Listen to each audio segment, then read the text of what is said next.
আমি এখন কন্যাকুমারীর সার্কেল ফোর্টে আছি।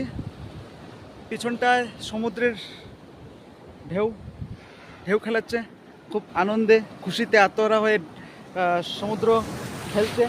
এই যে এই যে এই যে দেখতে পাচ্ছেন আপনারা, খুব অত্যন্ত প্রচণ্ড গরম লাগছে।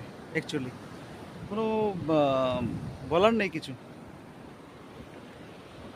সৌন্দর্য অপরূপ সুন্দর।